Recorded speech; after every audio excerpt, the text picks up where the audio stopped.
Look at Mother Nature. The elephant, if I shot an elephant, no impact on ecosystem. If you shoot Goldman Sachs, God forbid, no, actually, I hope, okay, someone shot Goldman Sachs, it'd be a big impact on the ecosystem, you see? So Goldman Sachs is too big.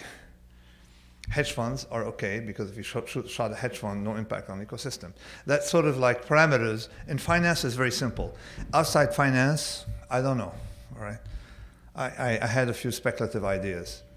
Now, do we need to measure with parameters? I don't know, but there's a trick I used in the past about sensitivity to parametric or distributional changes that gives you some idea. Yeah, okay, she's asking about public policy preventing too big to fail. Let me tell you what we'd like to do.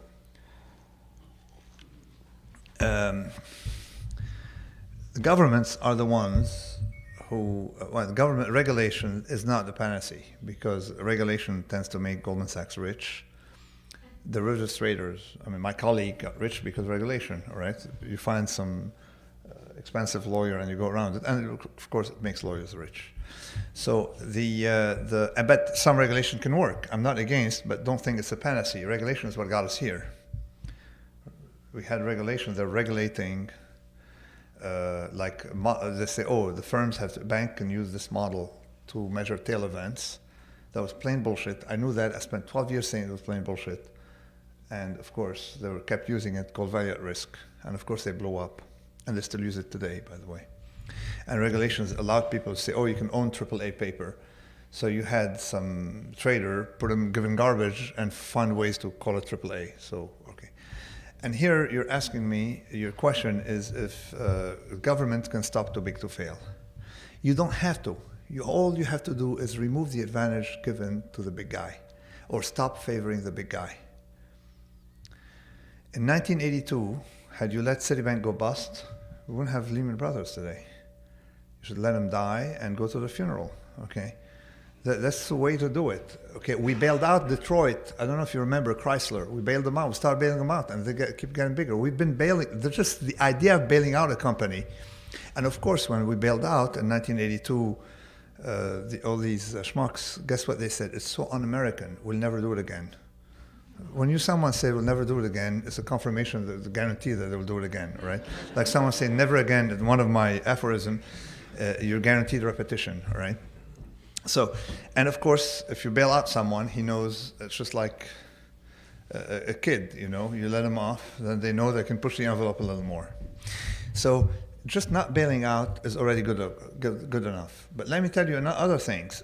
I've been talking to the current administration about why is it that hairdressers, for example, and massage professionals and small grocery store owners, okay, are never bailed out, okay? But that system is very robust. They have a huge disadvantage to the big guy. I was at the public library with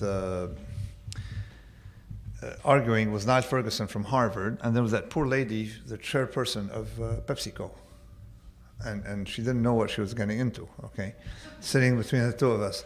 Her argument, she made the mistake, she used the argument, I employ 300,000 people, so therefore she should have a say. You see how dangerous it is?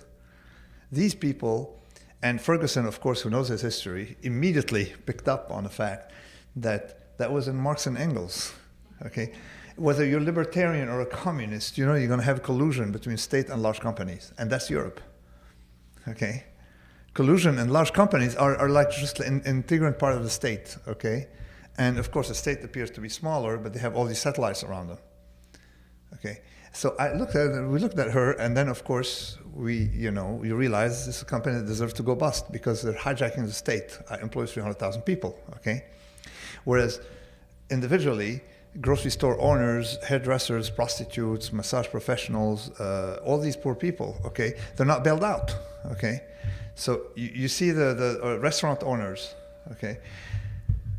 So you get the idea of what the state should do. The state should stop giving advantage to the big, and the big, I guarantee, will self-destroy.